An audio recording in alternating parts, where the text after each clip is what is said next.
Transport, a complex system. All the parts of a system are interrelated and interdependent in some way. Systems thinking enables us to grasp and manage situations of complexity and uncertainty in which there are no simple answers. It is a means of learning your way to effective action by looking at connected wholes rather than separate parts. There are four characteristics of systems. The purpose is a property of a system as a whole and not of any of the parts. For an example, the purpose of a car is to transport people or goods from point A to point B. Each of the parts is necessary but sufficient for carrying out the purpose. For an example, the engine of the car is necessary for the car to transport people, but it cannot do so without the steering system or the braking system. If you take pieces away from the system or add pieces to something without affecting its function, then you have a collection of parts, not a system. The behavior of each essential part of a system depends on the behavior of at least one other essential part of the system. For an example, the ignition is dependent on the engine. If components of a collection can be combined in any random order, then they don't make up a system. The feedback is the transmission and return of information. Feedback is important because it provides information to the system and lets us know how it's doing relative to the desired state. The transport system. A transport system consists of a set of relationships between nodes, network, and the demand. The relationship involves location, spatially expressing this demand, flows between them, and an infrastructure designed to handle the links of the flows. All of the components of the flow systems are designed to facilitate the movements of passengers, freight, and information, either as separate or joint components. Nodes. Nodes are where the movements are originating, ending, or transition.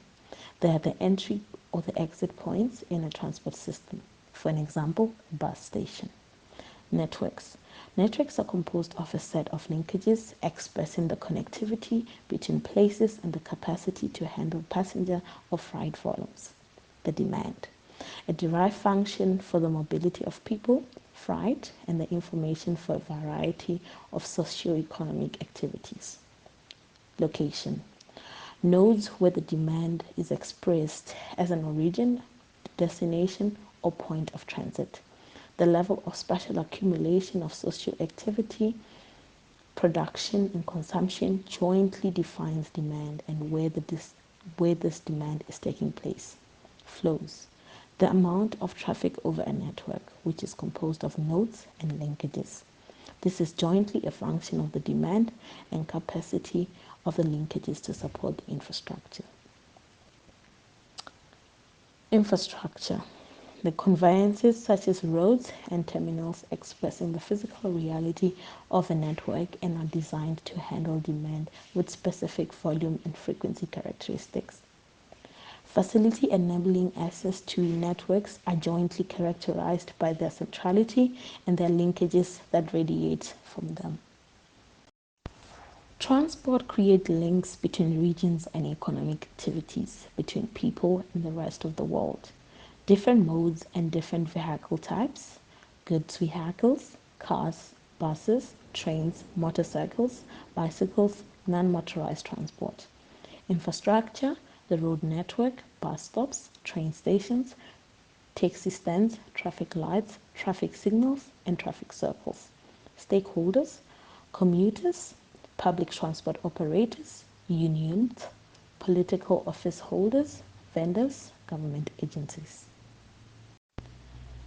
Why is transport a complex system? Transport is a complex system because it is composed of core components, which are the modes, infrastructure, network, and flows. The different components of the transport system are always interacting. These interactions between pedestrians, between cars, between buses, between trains, between vehicles, and infrastructure. In any transport system, each component cannot be studied in isolation.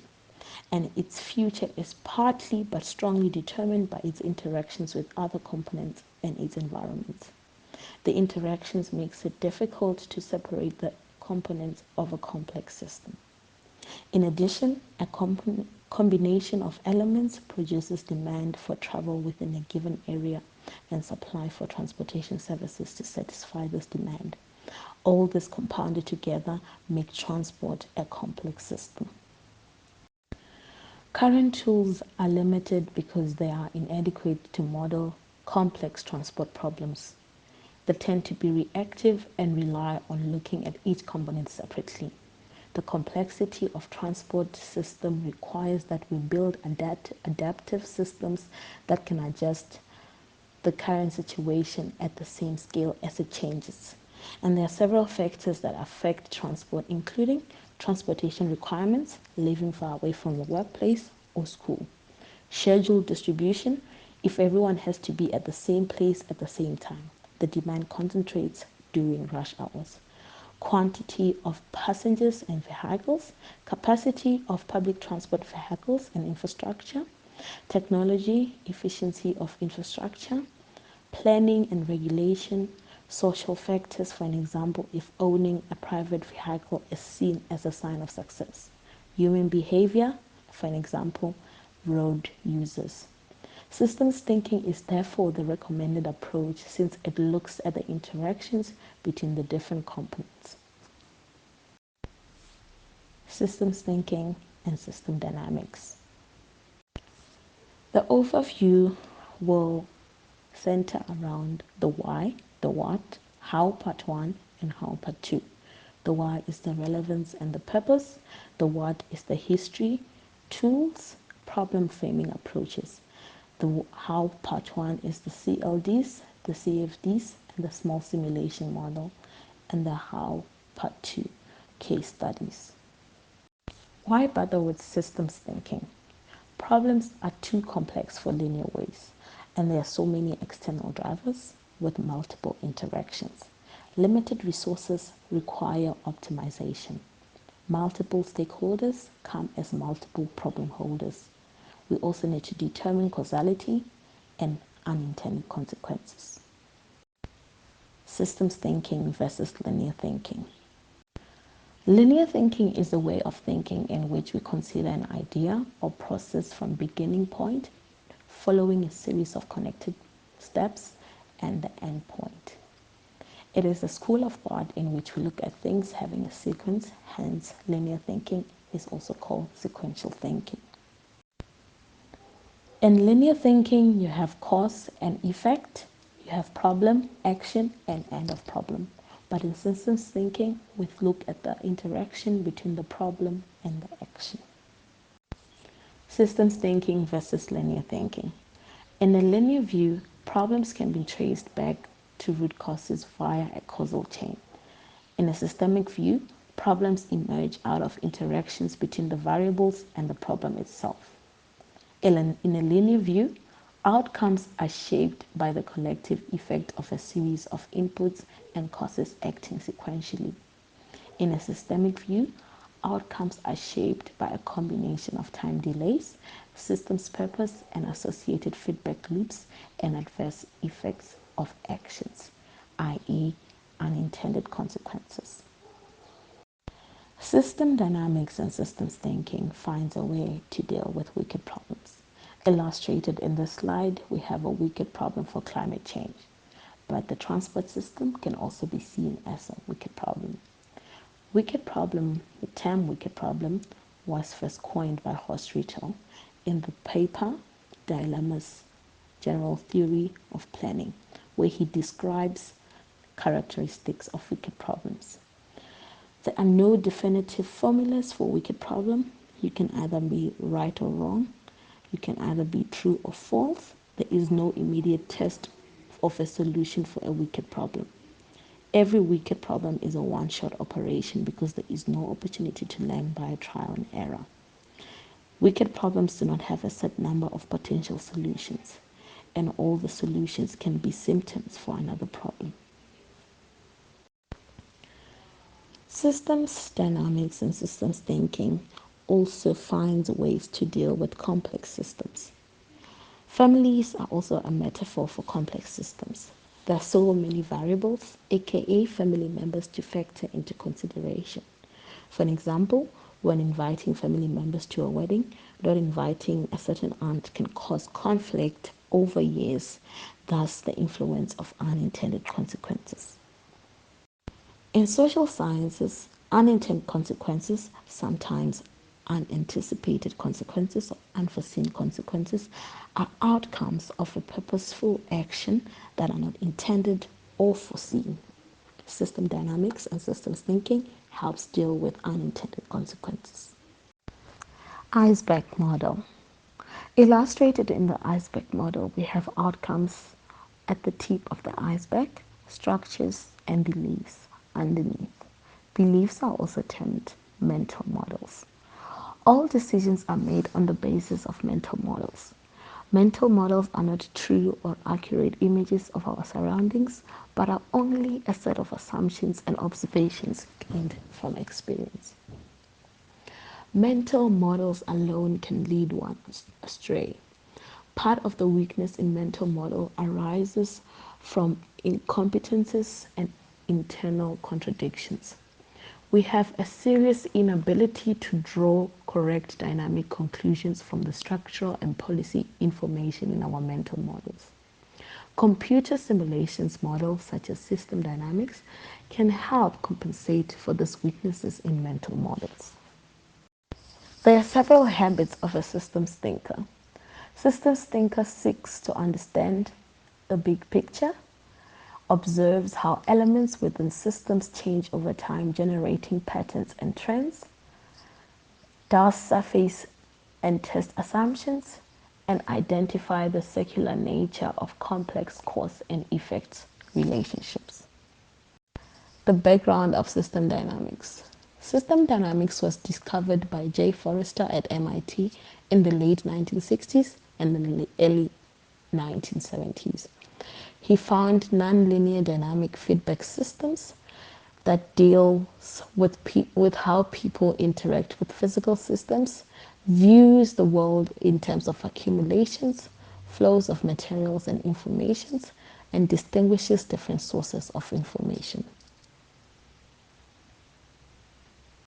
What is system dynamics modeling?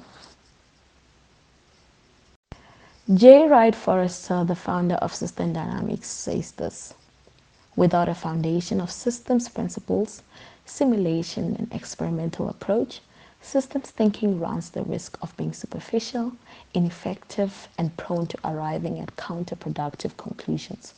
Those seeking an easy way to design better social systems will be disappointed, as if they were to seek an effortless route to designing bridges or doing heart transplants.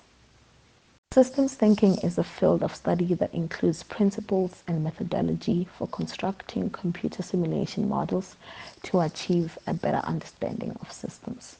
It draws on many fields of study, including organizational studies, behavioral decision theories, statistical methods, science, and engineering, to provide a theoretical and empirical base for structuring the relationship in complex systems.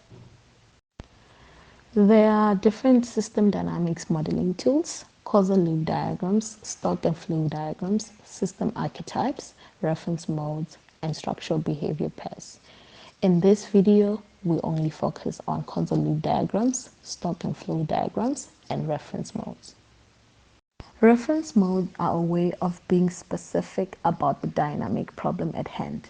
The 6 most common system dynamics reference modes are exponential growth, exponential decay, exponential approach, G-shaped growth, the overshoot, and oscillations. Illustrated in this slide is the high-level modeling process followed when modeling via system dynamics. We have problem articulation, problem contextualization, system analysis, model development, validation, insight, and final handover. Currently, we are in the model development phase, where we are doing model structures, stock and flows, and feedback loops. Causal loop diagrams. By linking several loops, you can create a concise story about a particular problem or issue. Systems, dynamics, modeling, and Stellar. System dynamics is a simulation modeling language for understanding the behavior of complex dynamic systems. In this study, we use Stellar. In Stellar vocabulary, stocks are entities that can accumulate or be depleted, such as a bathtub which fills with water from a faucet. Flows, on the other hand, are entities that make stocks increase or decrease, like faucets or drains affect the level of water in the bathtub. This slide further illustrates the concept of stocks and flows diagram.